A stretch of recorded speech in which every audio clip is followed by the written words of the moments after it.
Hey everybody, this is Gregory from Dapp University, and today I'm going to be talking about the Web3.js library, which is the main JavaScript library for interacting with the Ethereum blockchain. I'm going to be giving you an overview of what Web3.js is and how you can use it, and I'll walk you through some step-by-step instructions that show you how to get started developing with Web3.js today. And this is going to be a series of videos where I talk about this, so be sure to subscribe to this channel and check out the link at the end of this video for the next video in the playlist whenever it comes out. And you can also check out my website at dappuniversity.com, where I'm going to release some code examples to accompany this video whenever it comes out. And you can also follow me on Twitter at Dapp University for daily updates. Now let's jump in and start programming. So there's a few different aspects to developing decentralized applications with Ethereum. On the one hand, you've got smart contract development, where you're actually writing code that's going to get deployed to the Ethereum blockchain. But there's the other half of the equation, which is developing a website or a client of some kind that can actually talk to the blockchain. And that's where the Web3.js library comes into play. It gives us a way to build a website, or any kind of client for that matter, really, that can talk to the Ethereum blockchain. So if you come from a web development background, you might be familiar with developing a website that talks to an API or a server of some kind, with JSON. You might have used jQuery or something like that to make AJAX calls to a web server. We'll kind of use that analogy to understand, how we're using Web3 to talk to the Ethereum blockchain. So right here, I've got, web3js.readthedocs.io pulled up. So if you want to, kind of browse this to read more about Web3.js, you can do that. You can also look at the Web3.js GitHub repository. You can browse these more. So yeah, we're going to be talking about how Web3 can talk to the Ethereum blockchain. And I actually pulled up this blog post that I found when I was doing a little Googling. I'm not actually sure who this is, so if this is your blog, let me know. But this has a pretty good diagram that I want to show you. And this is a pretty good illustration of how, a website can talk to the Ethereum blockchain with Web3. So basically, a website talks to the blockchain with Web3 with something called JSON RPC, which if you pull up the Wikipedia article here, RPC stands for Remote Procedure Call, and it's really Remote Procedure Call Protocol. And this is the method that allows us to talk to the Ethereum blockchain. So Ethereum is a blockchain, which basically means it's a peer-to-peer network of nodes that all talk to one another. And the blockchain is where all the data and things like that and all the code are stored. These are all the nodes that talk to one another. There's quite a large number of nodes on the main network, Ethereum blockchain. But this is, a kind of representation of that. And essentially, what's going to happen is we use this JSON RPC protocol to make requests to a particular node on the network. And that's going to kind of act like our API in a sense, like that's our analogy to a traditional web development background. And that's going to, represent all the data that's shared across the entire Ethereum blockchain, and it's going to access, the code that's going to be shared across the entire Ethereum blockchain. So essentially, if we want to make a call to a smart contract or read data about an account, we're going to use Web3.js and talk to a particular Ethereum node with, JSON RPC. And that's precisely what we're going to do today, and that's precisely what I'm going to show you how to do. So let's go ahead and take a look at how that works. So there's a few different things that we're going to need in order to complete the tutorial today. The first thing is Node.js, which you can see if you have Node already installed by going to your terminal, typing node-v. And if you don't, you can install it with a command line tool like Homebrew, or you can go to the Node.js website and install it yourself. And the next thing that we need is, we also need the Web3.js library, which I'll walk you through the installation steps for in a second. But the next thing that we'd also need is an Ethereum node. And there's a few different ways that we could, do this. I want to talk to the main Ethereum network today. So, we could do something like, run an Ethereum node locally. That's what I'm doing here. This is Geth. This is an Ethereum node that has been syncing. Looks like I had a little issue here. But we're going to not do that today. I don't want you to have to download, Geth and get that started. I'd rather just show you how to connect to a remote node that, is out there on a server somewhere that we can talk to. So I'm going to show you how to use Infura. So Infura is a way for you to get access to an Ethereum node over JSON RPC very quickly. And you can get started for free by just clicking this button and signing up. I've already signed up, so you will get a screen that looks like this, or you can get a copy of your API key, or you can just copy a link to this URL that you'll use to instantiate a connection for your remote node. And so copy that, and we'll keep that handy, and we'll use that here in a second. So now you can go to your terminal, and once you've got Node installed, you can install the Web3 library with npm. And this is the package manager that comes with Node, like this: npm install Web3. All right, now that that's done, you can open up your Node console by just typing Node. And now what we want to do is actually, start messing around with Web3. So we do that by first requiring the Web3 library. We're going to assign it to a variable. This will say var Web3 equals, we'll say require Web3. And notice this is capitalized. We're going to use a lowercase Web3 here in a second. All right, so let's just type Web3 here and see, kind of what we've got. Now I'm going to browse around for a second and, kind of see what was returned to us. We can see the different things available inside of Web3. We can kind of see some functions that are available. And if you scroll down, you can find this mapping right here. This is pretty interesting. So what this is actually a conversion table. So this shows you the different, units of Ether, essentially. The different, conversion tables. This is a conversion table that shows you how Ether can be subdivided. And there's other websites, like I think Ether Converter Online is a reference that you can use as well. But this is a way of just kind of seeing how Ether can be divided. So if you look in the middle here, you'll see Ether right here. And this is how many times Ether can be divided. And if you go all the way down, I believe this is the 18th place. This is Way. This is the smallest unit of Ether. This is the unit that's going to be used natively inside of smart contracts. And anytime we read a balance from an account with Web3, we are going to get this value in Way, and we'll have to actually convert it back to Ether, which I'll show you here in a moment. All right, so now let's actually connect Web3 to the blockchain. We'll do that like this. First, we'll go back to Infura, and we'll get the API key. We'll copy that, and we'll say URL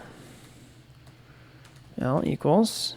We'll paste in our Infura URL here, and now we'll say var Web3 lowercase equals new Web3 uppercase. And we'll paste in that URL. All right. Now let's see what we got here.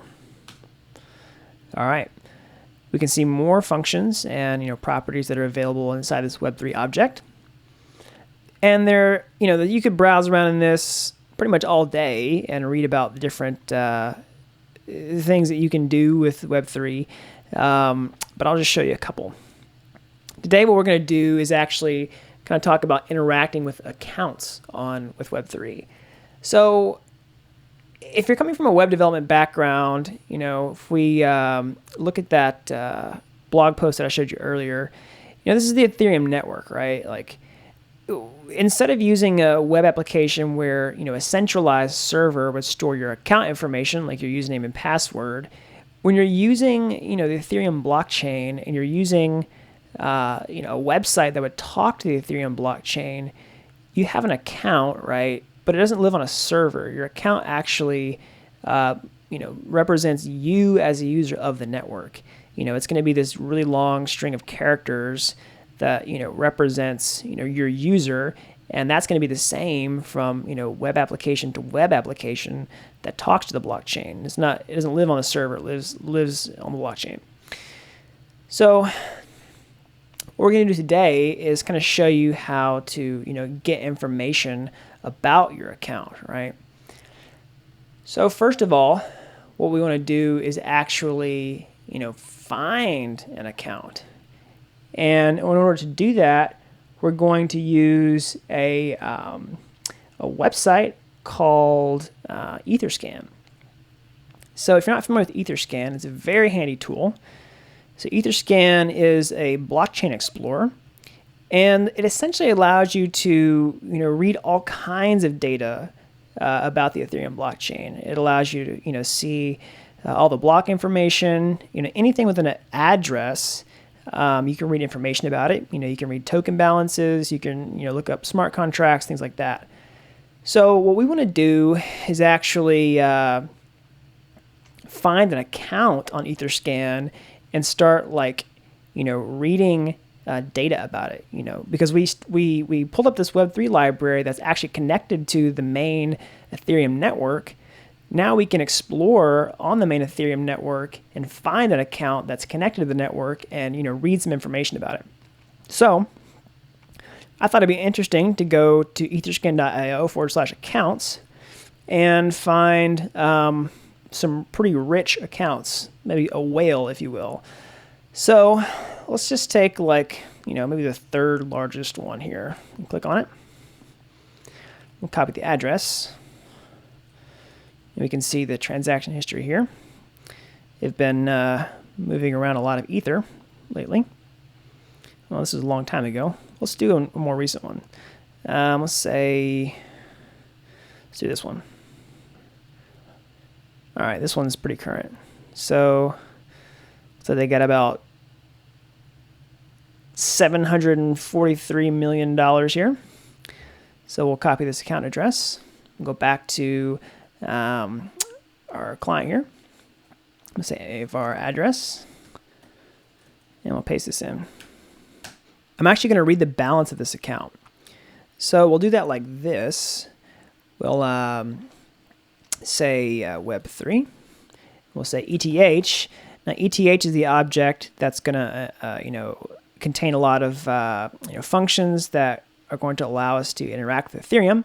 If you've used something like Geth before, which you may or may have not used, the Geth console is a JavaScript runtime environment that's going to have a lot of these same kinds of functions.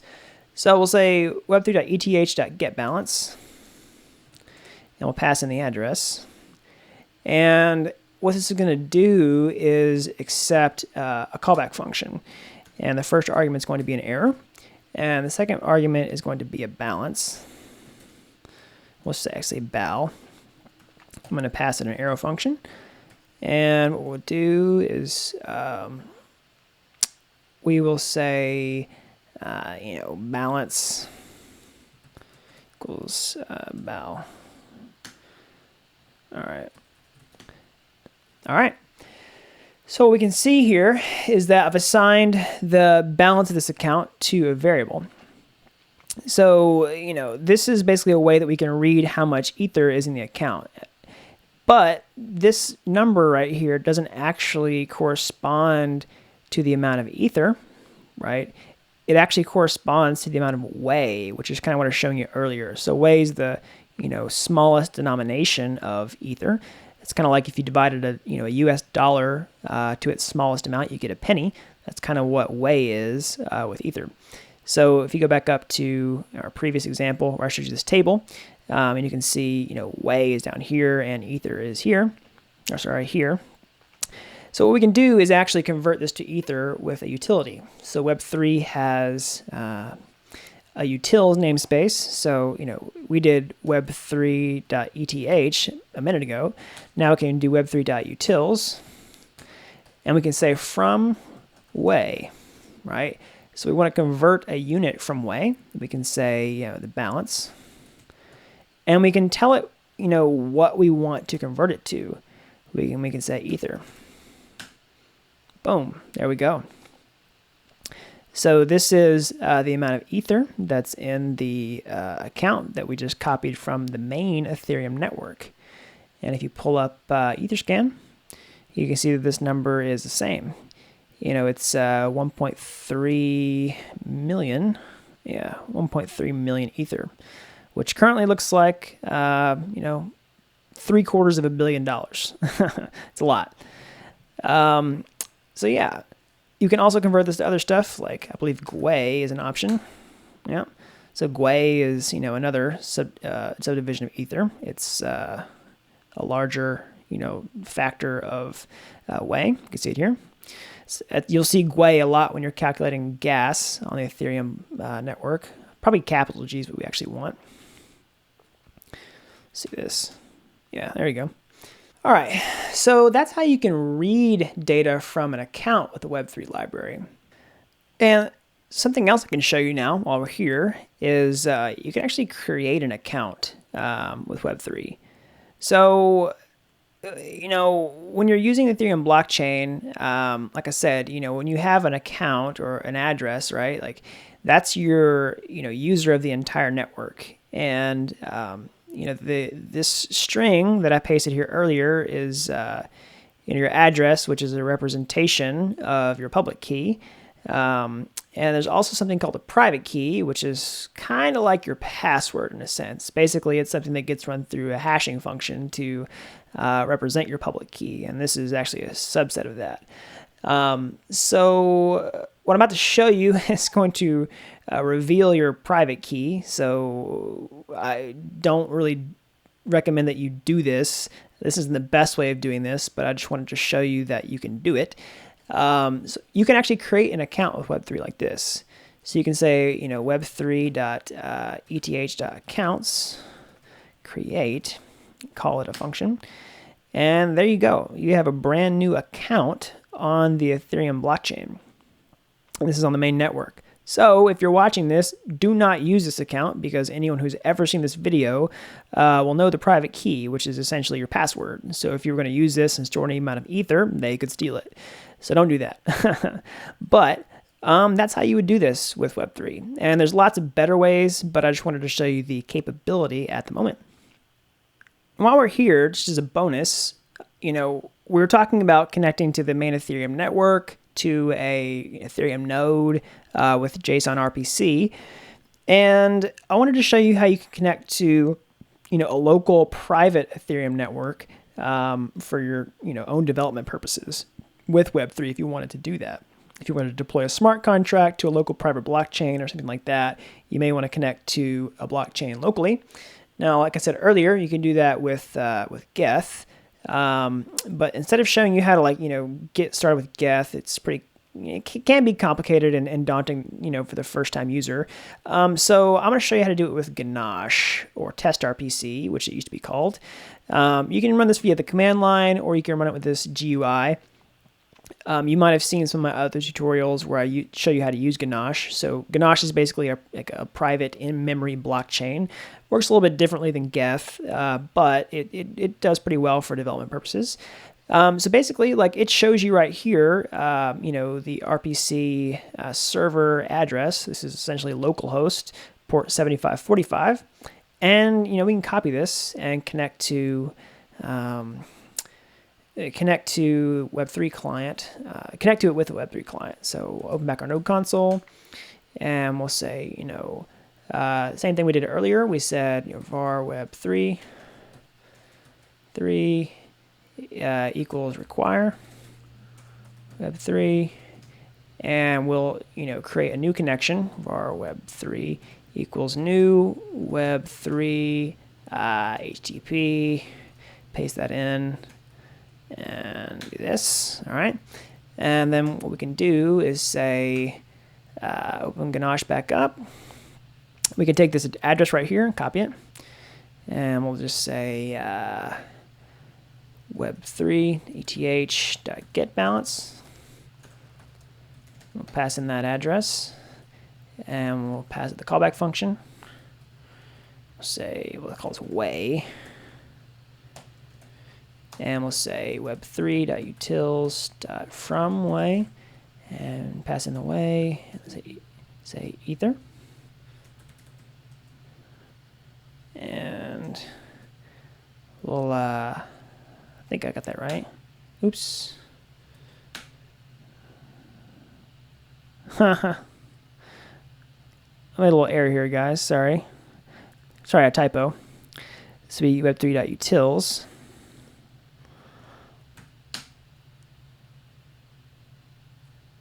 Oops. Almost, guys. Let's see, balance.